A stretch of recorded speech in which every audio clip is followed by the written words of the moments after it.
Hello, welcome to Tuesday with Toya. My name is Victoria Fragoso, or you can call me Toya. Today is Tuesday, May 17th, and I am going live today with guest Dany Horovitz from Toronto. I'm really excited to interview him. I've been listening to his music for a while now. An awesome folk storyteller for sure. Hey Maddie, how's it going? And so his music really reminded me of like old school Bright Eyes, but with different instrumentation. Hey Sam Parker, welcome. Hi Mind Adjacent, how are you? Morgan Little, welcome back. And so I'm very excited to learn more about how he tells his story, because the lyrics and the music feel very like just a good traditional folk. Like you have a story to tell, and you're telling the story through music. Happy Tuesday, yes. Taco Tuesday. Anybody having tacos today? I wish I was. But yeah, so it's been 1 week since I saw you last. I was interviewing Tyler of Nowhere North last week. Pretty cool, awesome singer-songwriter from Boise.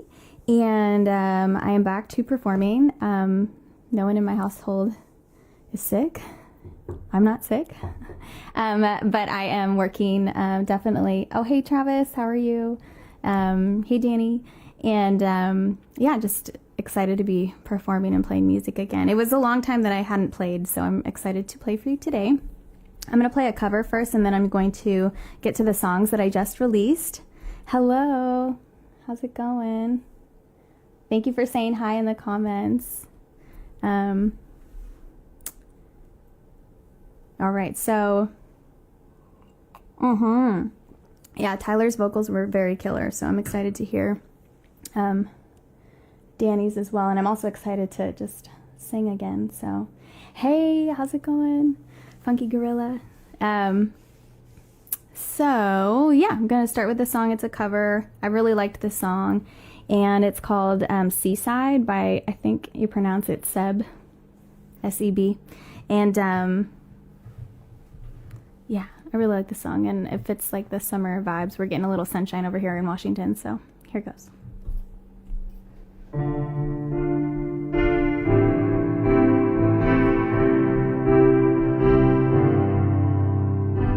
Hi, baby, do you wanna be mine? Maybe we could see the seaside. Wanna kick it with you? I can't even lie. Cupid hit me with the bullseye. It's so hard, I wanted to cry. Girl, I wanna be with you. I wanna pick you up, picnics in the back of a pickup truck. Got drinks and movies and snacks for us, kissing on your neck like Dracula. I need some blood, some of your love. We can live forever, you don't ever got to run. Hi, baby, do you wanna be mine? Maybe we could see the seaside. Wanna kick it with you? I can't even lie. Cupid hit me with a bullseye. It's so hard, I wanted to cry. Girl, I wanna be with you. It's getting late, what do you wanna do?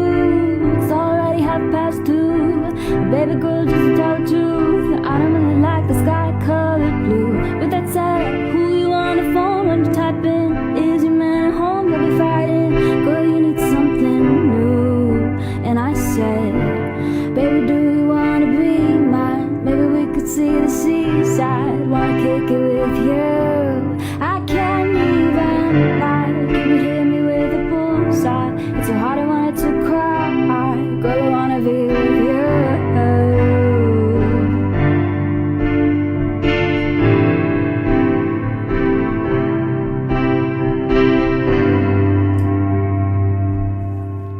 Thank you. Thanks so much. Hey Sam, thanks for the compliment. Killer vocals, beautiful singing. Thanks, Dany. So I've really been liking that song. If you haven't heard it, it's very fun and indie.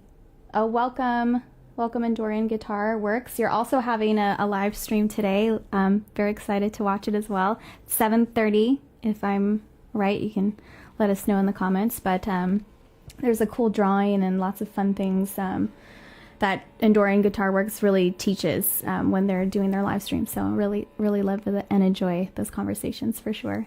So I just released 2 songs, No Moon and Possibilities. I did another double-sided release, and No Moon was the single, the featured single, and then Possibilities was the B-side. It's a great project because No Moon is like one of the most recent songs that I've written, and Possibilities was one of the oldest songs that I've written. So it was kind of cool to work on those two together and make the sound, fit each one of them, but like work together to create one cohesive double-sided thing. So I just felt like they paired really well together, and I'm gonna play them on the piano today. And so I'm also really excited to do some more live performances soon. So I'll actually be playing live at Sleight of Hand Cellars in Seattle, Soto District, on June 4th. Come around 5 p.m. There's going to be some awesome talent there. Alex, Ashley, Carly, and Calvero. And so lots more to come on that, and lots more news. So I'll just go into No Moon. Welcome, Joe. Hi, Yvette. How's it going? Is anybody having tacos? Or what else do you eat on Tuesdays? Tostadas? I'm only thinking of Mexican food. I don't know. Twizzlers? I don't know. Okay. I really like, what's it called? Oh, I can't think straight to yay. Okay. Thinking will happen next time, but at least you get the live performance this time. Here goes No Moon.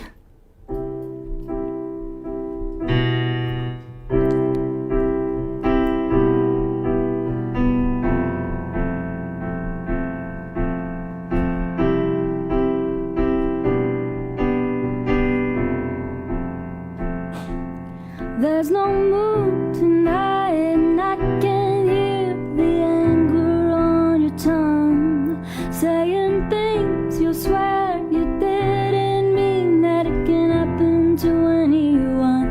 I thought I knew you.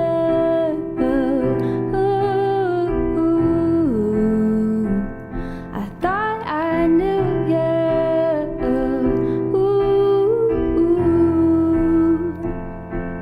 There's no moon tonight, I can feel your hand slipping away, with the wind howling my name. I can't hear any reasons to stay. I thought I knew you.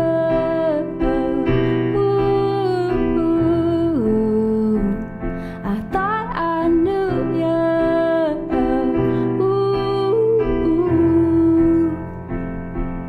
There's no moon tonight, and still I find myself searching the sky, leaning far over the balcony, wishing for better nights. I thought I knew you.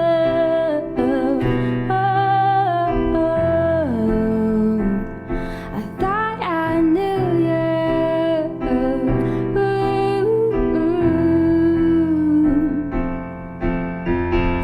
In this dark, we only feel it more when you show emotion. I've got to go. A spell is broken, a lesson learned. The sun still rises, and the earth keeps turning. There's no moon tonight.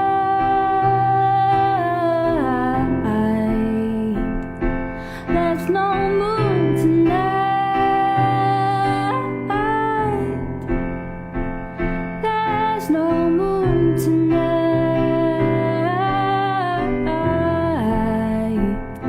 There's no moon tonight. No moon tonight. No moon tonight. I thought I knew you.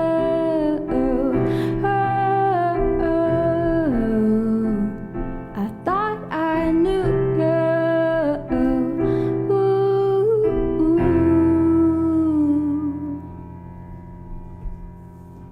Thanks so much. Tortas.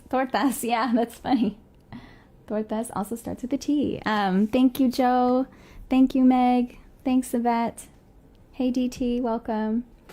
That is No Moon. You might have heard it before. I did a really awesome, cool version with producer Tizzy from Tacoma. And he made it sound amazing and so fun and so definitely house vibes. Loved it. And I just wanted to put it back to like a little bit original, like my style of music that I normally would play live. So that's out now anywhere you're streaming. Thank you, Mind Adjacent. Thank you, Maddie. Falsetto pops are perfect. Amazing melody. Thank you. I appreciate it. I worked very hard on that song for an album club. I'm not sure how quickly I wrote it, but I know I was under the gun for sure. So it felt good. It was definitely, one of those natural songs that just comes out.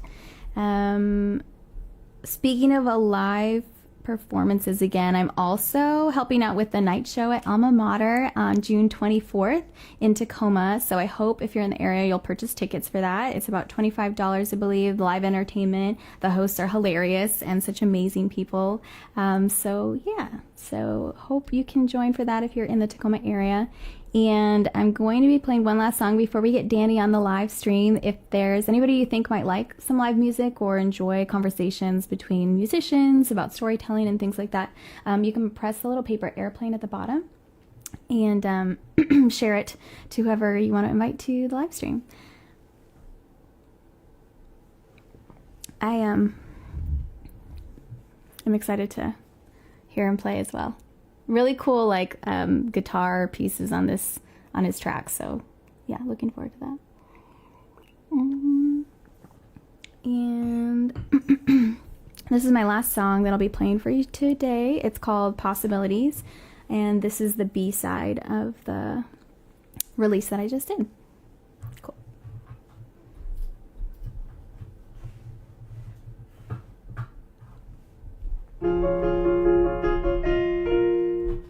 Just testing.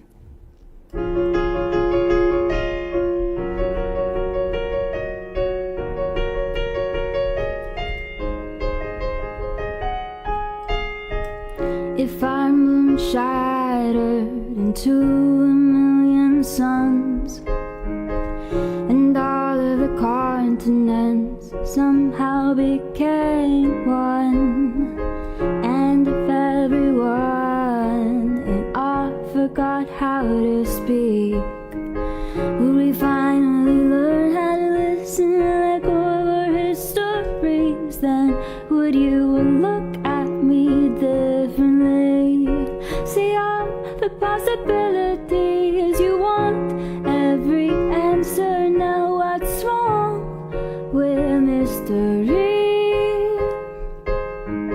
If we built a spaceship and went faster than the speed of light, there would be no telling where we'd land in time. And if I planted a mirror on that star there, did you know that from Earth you'd be seeing yourself in another year? Then would you look at me differently? See all the possibilities. You want every answer. Now what's wrong with mystery? Well, what if I promised I'd stop sleeping in cars and drinking out of jars? Would the gods start to listen when we scream out our wishes at midnight in the park? Or would you take the time to realize where it is that you belong? Because if you think what you see is what you get, chances are you're wrong. If you knew that tomorrow our world would come to an end, would you reflect on your life without any regrets? Or would you look at me differently? See all the possibilities. You want every answer. Now what's wrong with mystery?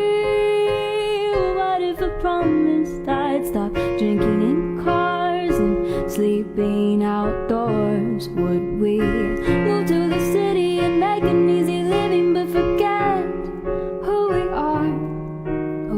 take the time to realize where it is that you belong. Because if you think what you see is what you get, chances are you're wrong.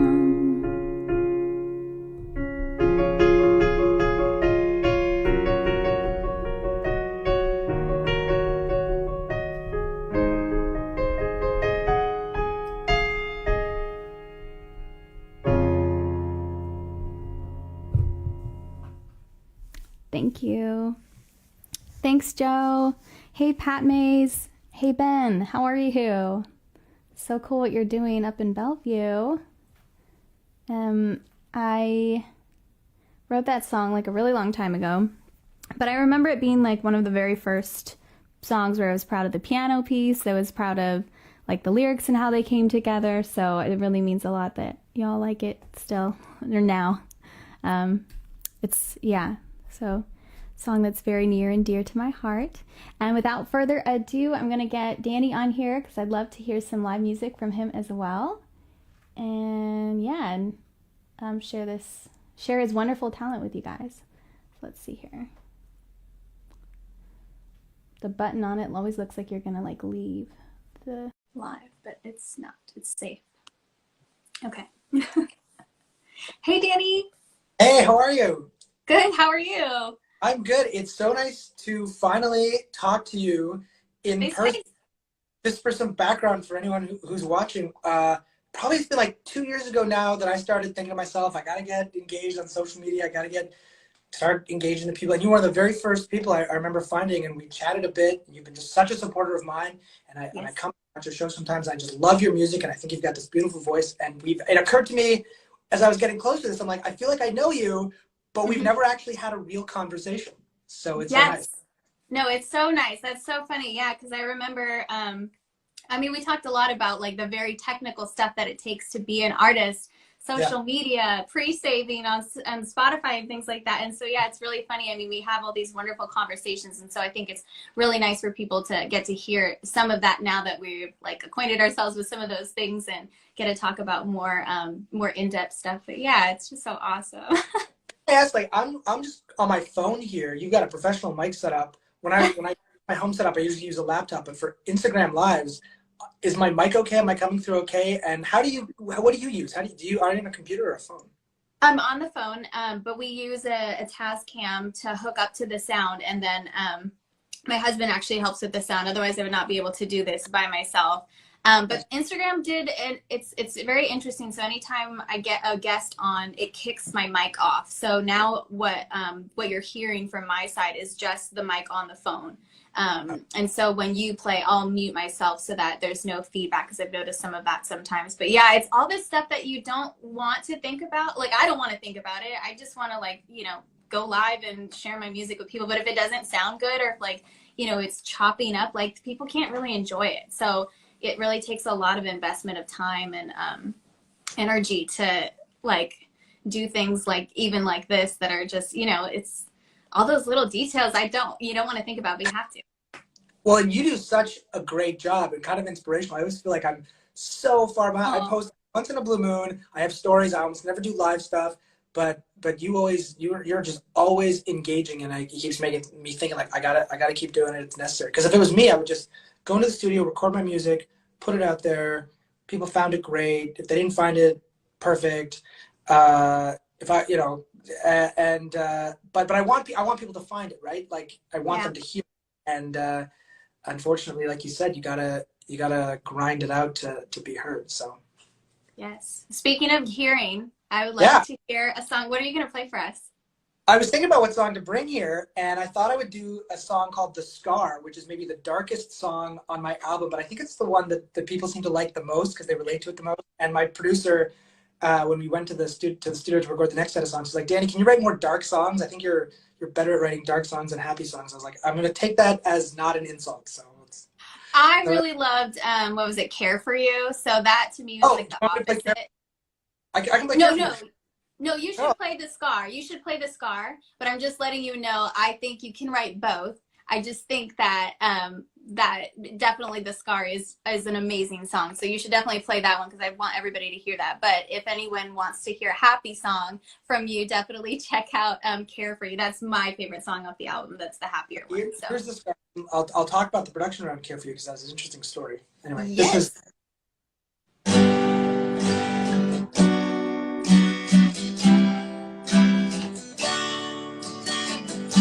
I loved you all my naked life.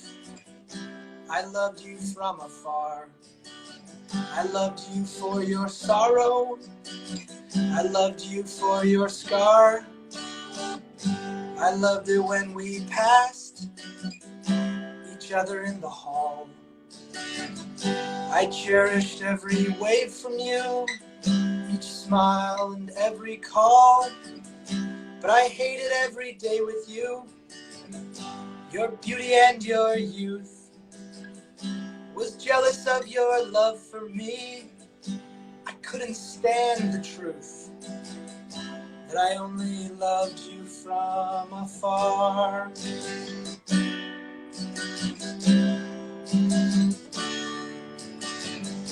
I picked you up as 7 angels played their hallowed horns. You plucked my strings, I put you down, cursed you when you knew the chords. In the dark you failed to see the light that wasn't there. You told me that you loved me. You knew it wasn't fair. Yes, I hated every day with you, your beauty and your youth. Was jealous of your love for me. I couldn't bear the truth that I only loved you from afar.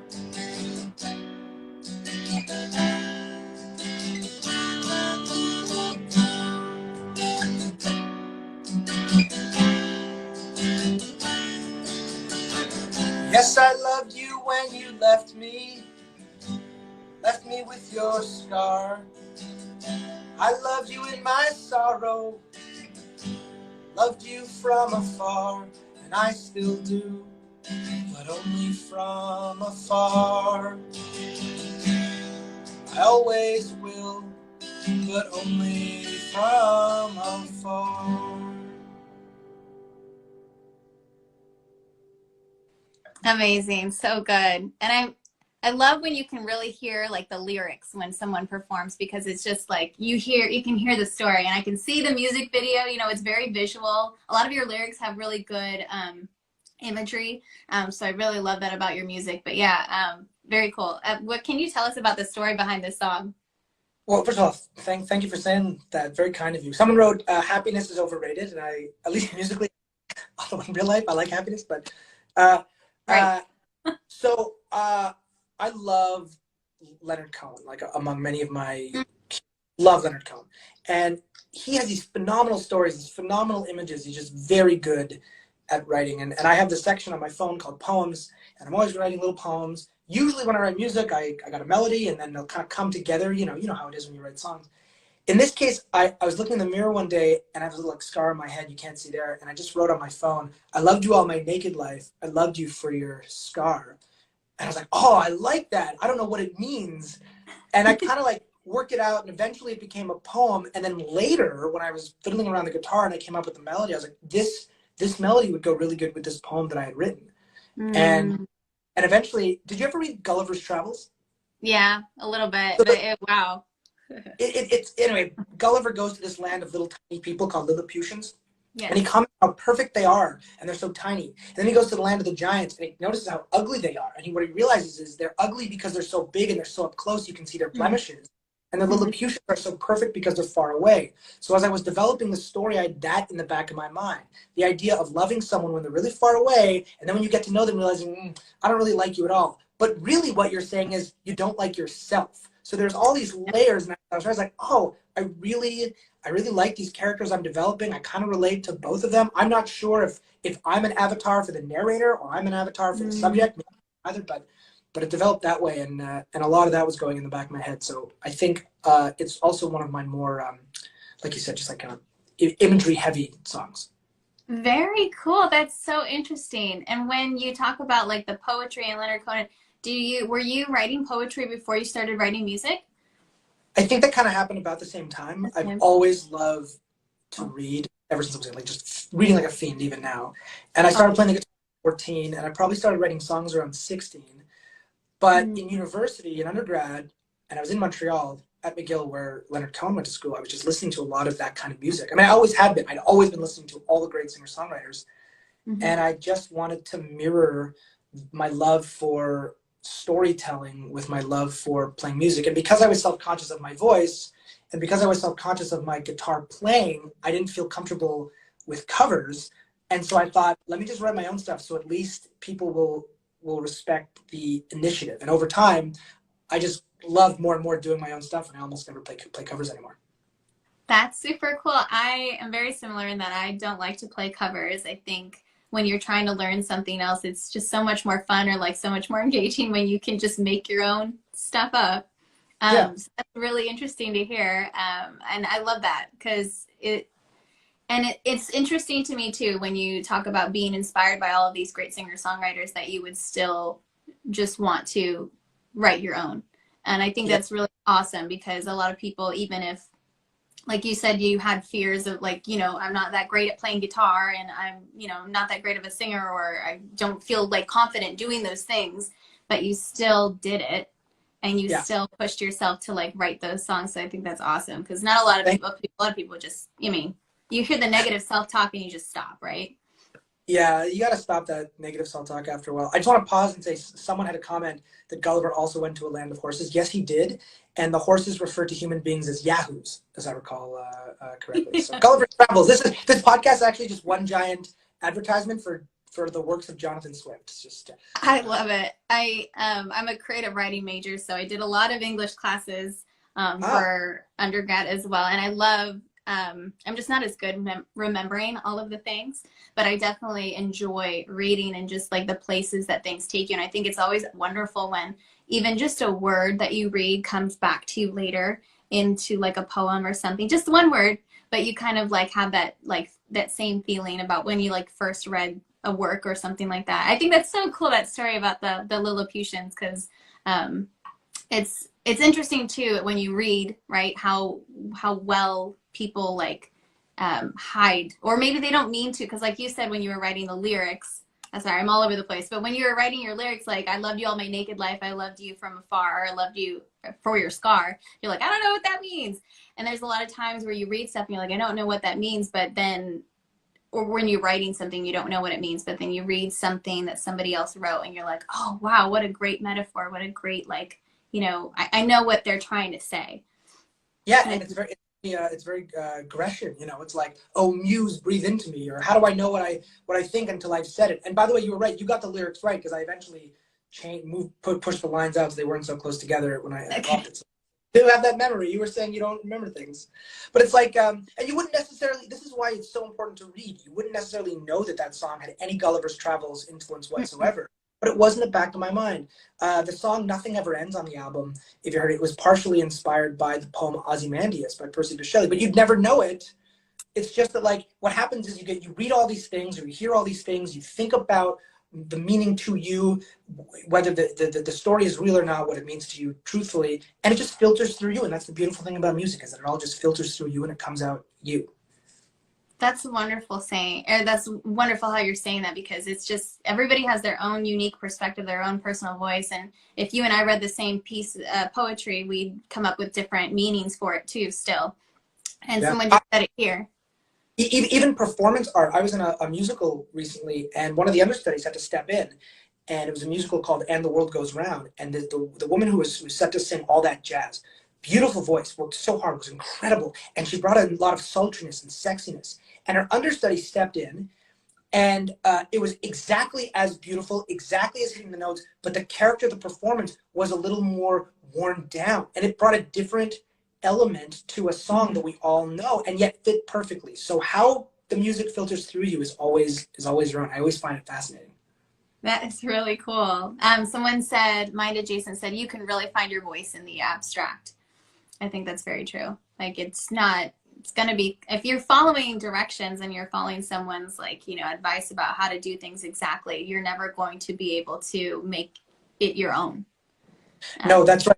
And you can't please everyone, so you got to please yourself. I think that the nice thing in the modern era of being like the hopelessness that comes from nobody ever being famous anymore. I mean, theoretically, it's more democratized, but if you look at who's listening to popular music, there's actually fewer people breaking through than ever before, even though there's more artists than ever before. Mm-hmm. But the flip side of that hopelessness is the opportunity, knowing that now make decisions about your life so that you can set yourself up so that when you do your music, you're doing it just for you. You're doing it uncompromisingly, whatever that means.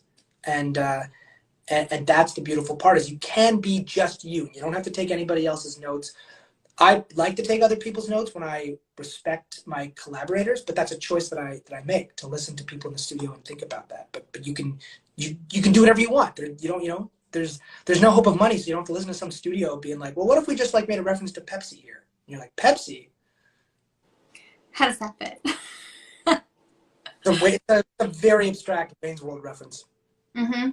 I think that's really good advice, especially because so many times you see people just copying other people in terms of like content, but also with just songs and just singing it the same way that somebody else sang it. But if you're not going to continue to enjoy being yourself, and I mean, it's just a whirlpool. It takes you down if you're just not paying attention to what, you know, brings you joy in music and how you are wanting to play your stuff. Because even if it's not, like you said, for everybody, it's for somebody, and sometimes it takes time to reach that person.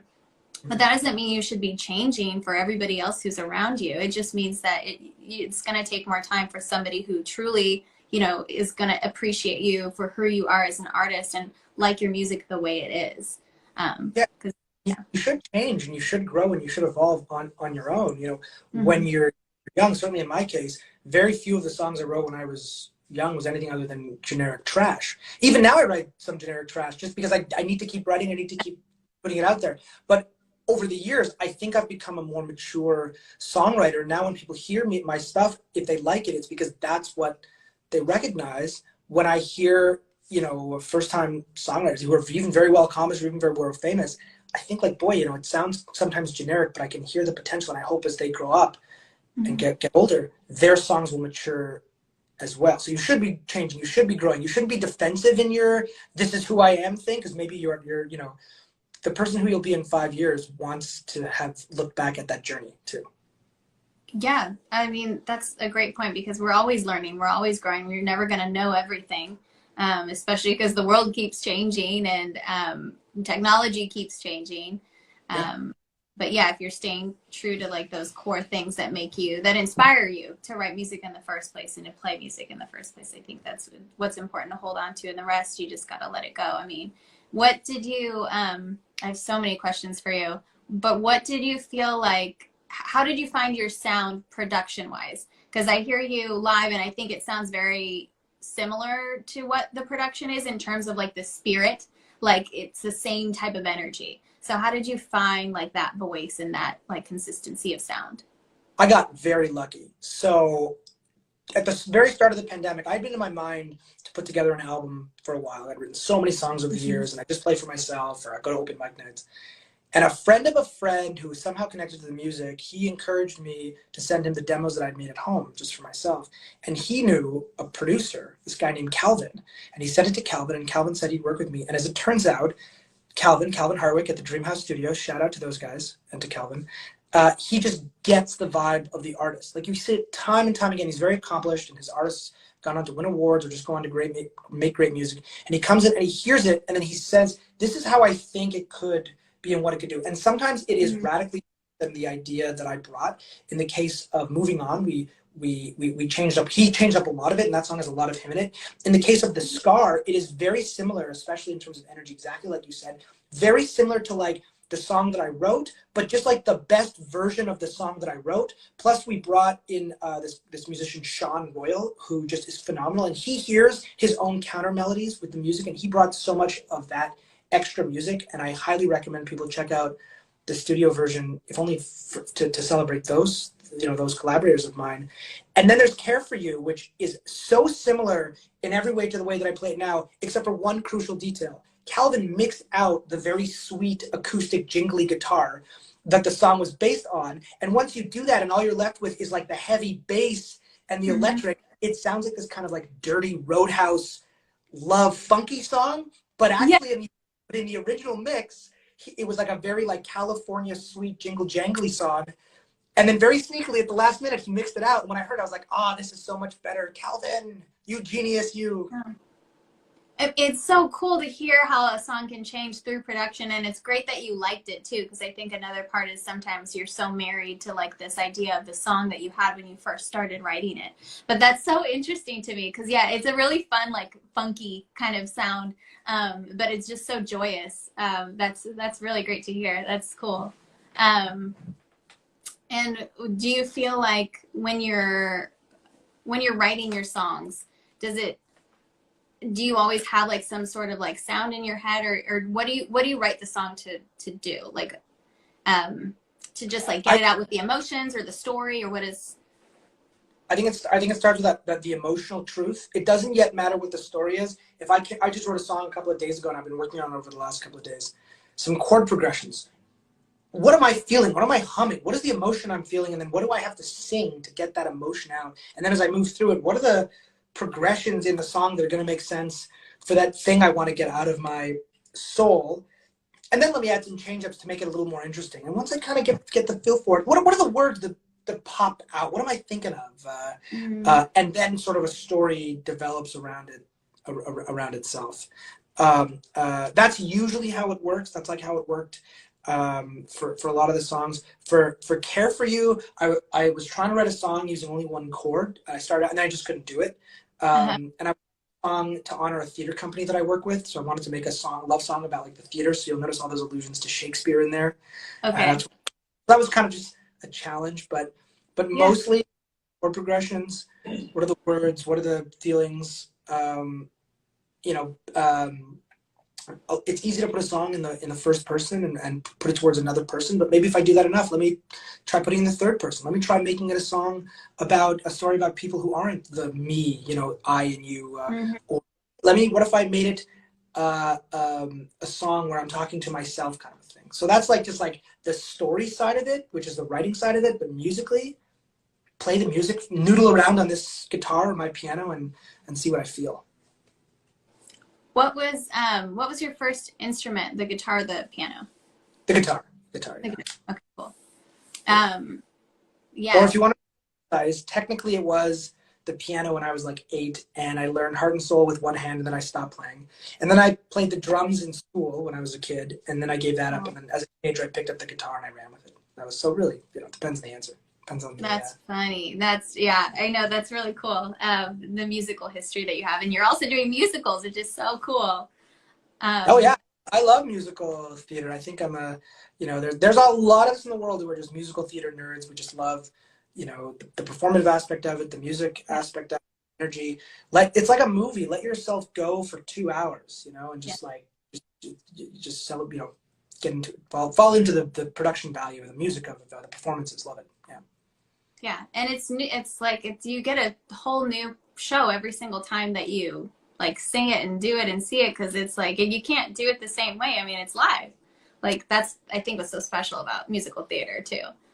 Absolutely. There's nothing like live entertainment. There's nothing like feeding off of the energy of the crowd, or if you're in the concert, nothing like feeling the energy off of a great performer.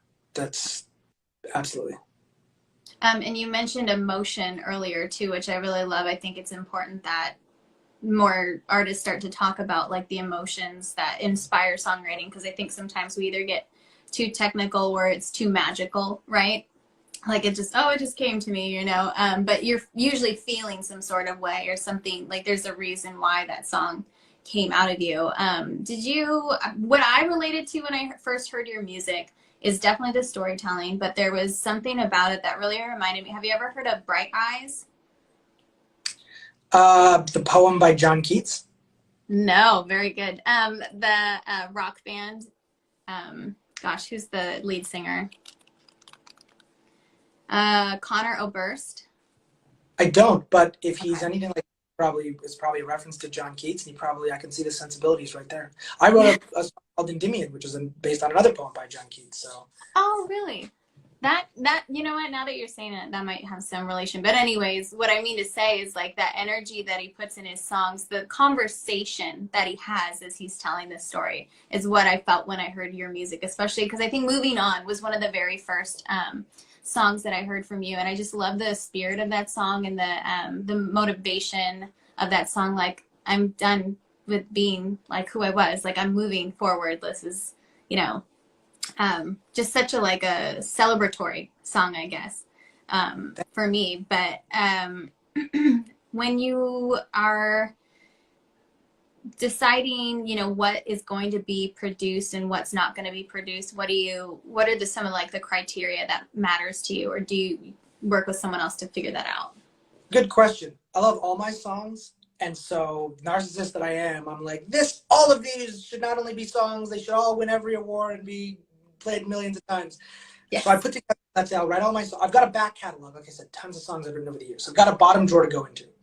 I want to record 10 songs anytime I go into the studio, right? Whether it's one album or a couple of EPs. And so I want to put forth 20 to 30 songs. And, you know, and if I was a bigger act and I had more time, I'd probably try to record 100 songs. But let's say I write 30 songs. So either like I'm writing 20 and I go 10 from my back catalog or some mixture. Then I send them to my producer, Calvin, and I say, here are the 10 that I think should be on the album. What do you think? And he'll say, I like this, I like this, I like this, I agree. These ones are stale. Oh, but this one here in the bottom that you kind of neglected, this one's pretty good. And he'll make a recommendation. And at the end, he'll say, of the 30 songs you put in, I think 13 are actually worth recording. So then I'll toss the 17 aside. 3 of them I'll put in the basket for next time and remember that they were good enough to be recorded. And then we'll record the 10. And those 3 give me motivation. I'm like, well, then I only really need 7 more good songs to write for next time. And as long as I have the ability to write and put forth a basket of 20 to 30 songs, I'll feel confident that I can get, 10 songs worth recording. And the beautiful part is I've learned even songs that I didn't really think were going to be record worthy, like Moving On, interestingly enough, other people connect with. And, and I keep motivated. And I think that answers your question. But if it didn't answer the question, my favorite color is royal blue, and maybe that answers the question. I can't remember the question. That's so funny. I know sometimes I forget the question too, but that was definitely the answer. What? But now I forgot my next question. But it's so great that you can write so many songs too and have that many, because I think sometimes we talked about it a little bit earlier, but like having that negative self-talk sometimes stops people before they even get to writing those 20 songs. Do you have a routine or like a schedule that you try to stick to when it comes to working on your music?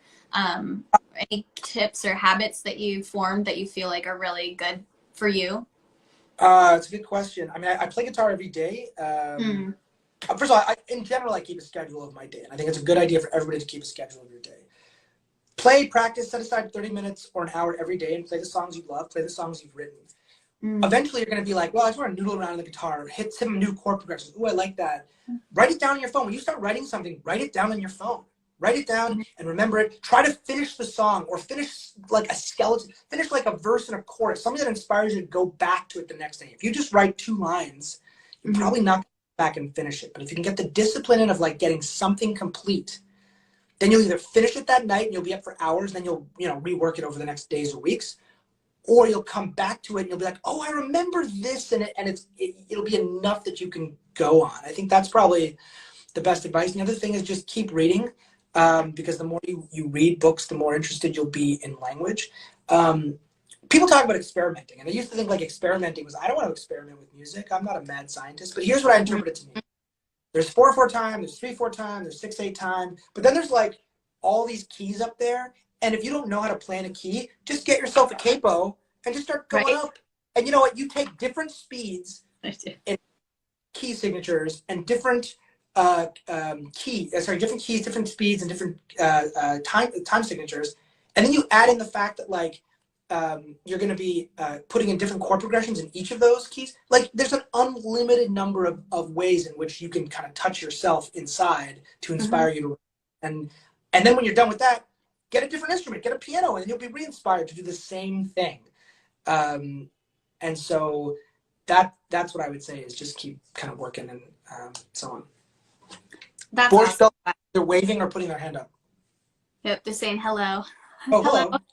Hi. There is a lot of ways to be inspired for sure, but I think when you start making yourself like a little bit accountable for at least practicing your craft, that's when you can really start to take hold and find that it becomes a little bit easier. And what I loved what you just said is that sometimes, you know, you're not going to finish a song like right then or there, but if you remember it the next day, I mean, how special is that? Because it stuck with you enough for you. So that's good stuff. I mean, if you can't, if it can't escape your brain, then clearly like it needs to be, you know, messed with a little bit more until like something, you kind of like carve something out of it. There was... from the Beatles, not personally because I don't know them personally, but in interviews, Paul McCartney would talk about this. He'd like, we didn't know how to play music, so the song was good as if we could remember it the next day. And that's a really good rule of thumb. I move around all that kind, but if I the next day get to my guitar and I'm playing it, I'm like, oh, that's how I read it. And I think that if there's one thing I will give myself credit for, it's being able to find these kind of earwormy kind of songs, only because I didn't want to have to do anything that was like technically brilliant. I just wanted to do something that pleased me in my soul, and I would remember it the next day. Yeah, because I mean, it's always gonna when it hits your heart, right? Like you can't like let it go. But I think that's awesome because it's just, I mean, but that's how you get like the best songs too. I think because they're heartfelt and they're real, and they resonate. Can I ask you a question, Britt? Maybe you relate to this.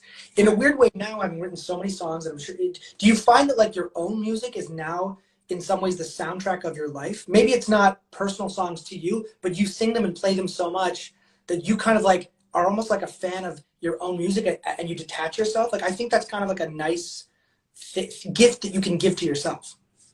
I think yes. I mean, I definitely have had that experience where I go back and I listen to a song and I'm like, I wrote that? That's cool.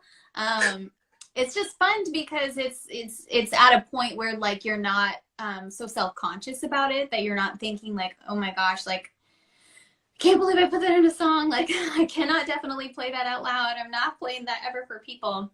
And then, you know, you let years go by or even months and you're like, oh, that's cool, like that, I love the way that I said it. I was too in my head thinking about how, you know, emotional it was making me feel, or the real story behind it. Maybe you're obsessing too much about that it's distracting you from the music, which is like its own little, we talked about it in an interview I did with producer Amit, and he mentioned that you are not the boss, the producer is not the boss, the song is the boss.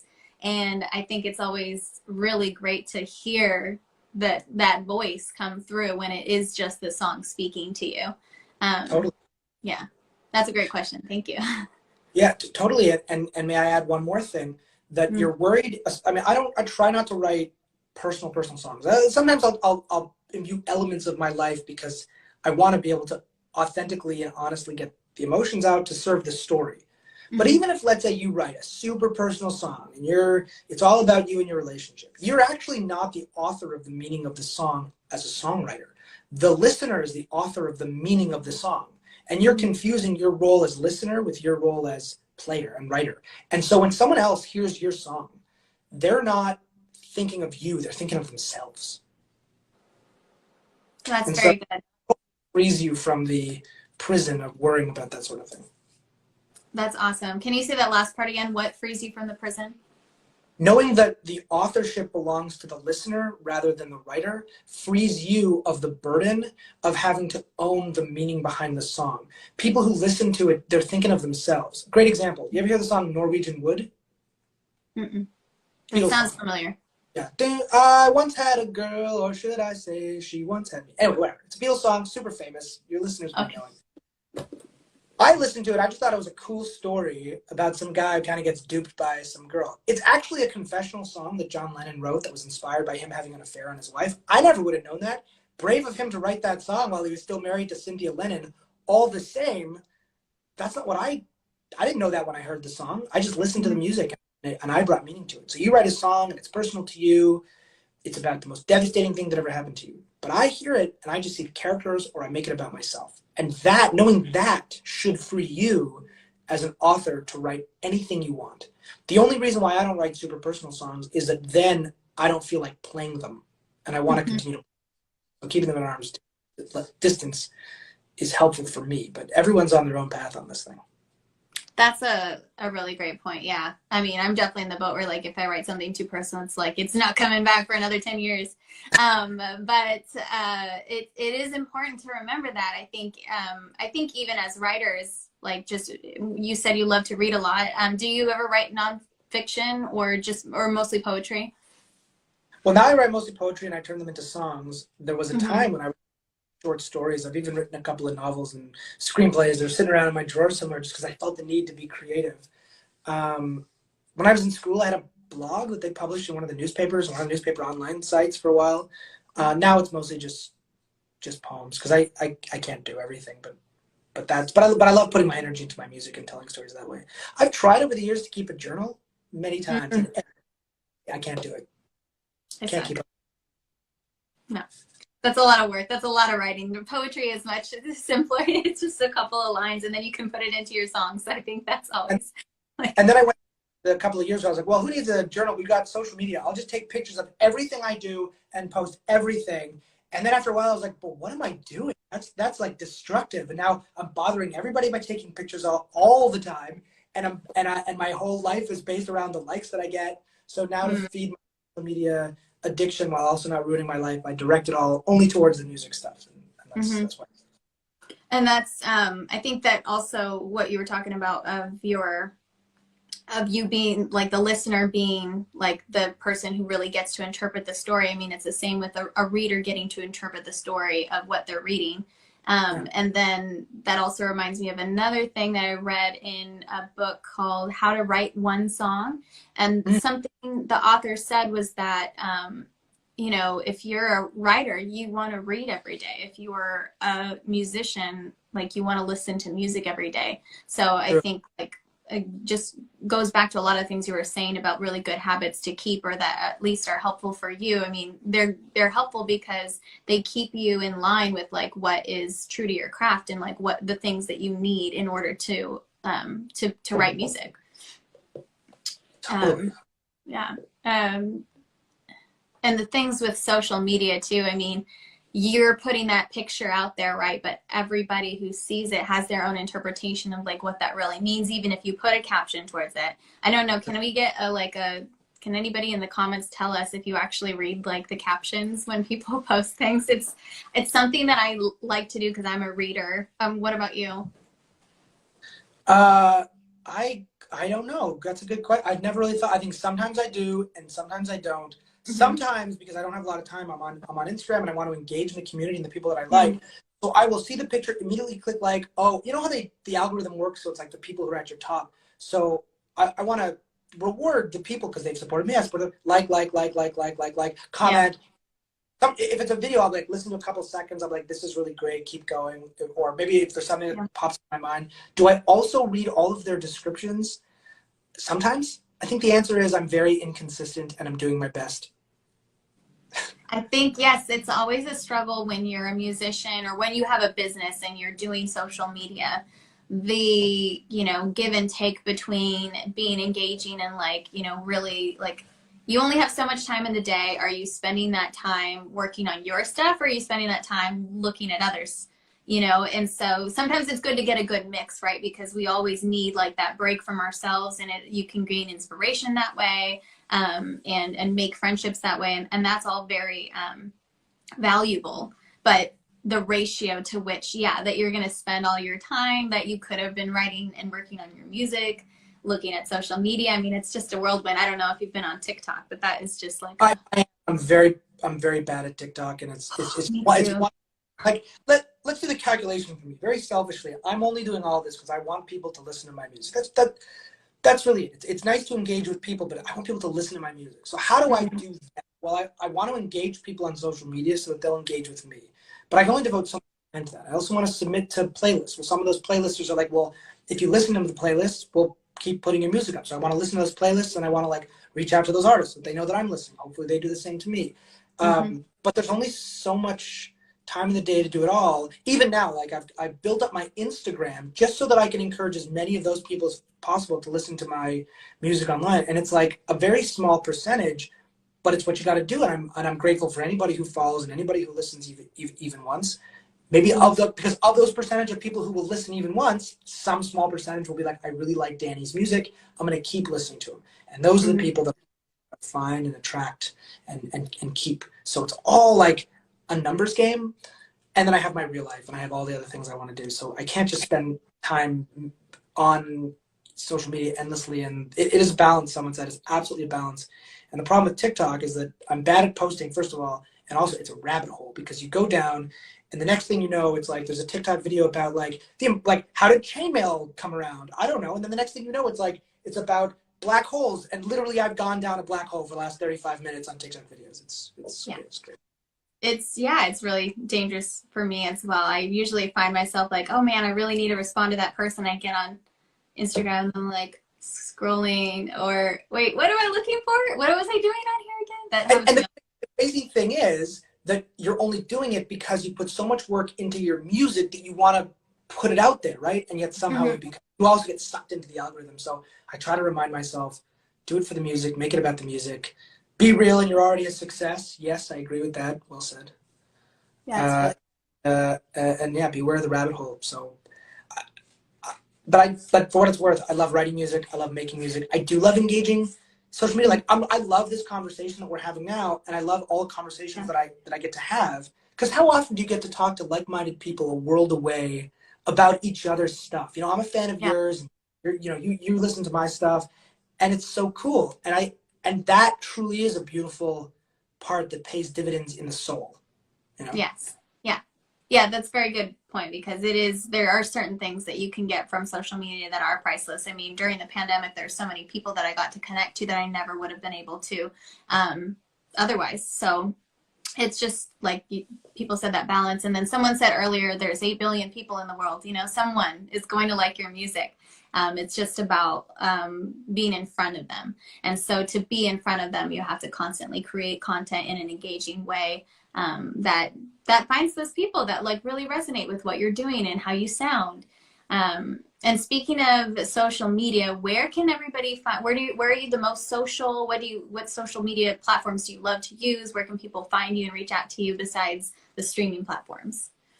So yeah, I mean, obviously, number one, listen to my music on your streaming platform of choice. Put it on your playlist and let me know. Yeah. I'd love to know. I want to get those streams from everywhere in the world. But the number one place is on Instagram. That's where I'm most active. I do have a Twitter. It's at Dany Horovitz. It's up here, DanyHorovitz. I'm also on Twitter at Dany Horovitz, but mostly I just tweet about the Toronto Raptors on Twitter. Go Raptors now and then I was hate watching the Philadelphia 76ers. Now they're out of it, so now I'm just like, I don't know. I guess I'm cheering for the Dallas Mavericks. It doesn't really matter. I'm just gonna be excited. But anyway, my husband's watching the game right now. So. Which game? Which game? Boston. And Boston, Miami. That's gonna be a good series. Okay, who's he cheering for? Who are you cheering for? He doesn't care. He's just watching it yeah. I mean, sports fans. I mean, you have to have a real life outside of other things. That's right. Yeah. I have to have another fake life outside of this where I'm in sports, where I'm on sports TV. So that's for Twitter. I am on TikTok, like we said, and I'm on Facebook at Dany Horovitz Music. So all my Instagram goes to Facebook. So if you follow me on Facebook, Instagram, that's probably the best place. Reach out to me, shoot me a message. I'd love to hear if you've heard my music. I would love to have you listen to my music, and I hope you like the song I played earlier. All the stuff on my albums are way better. My collaborators are just musical geniuses.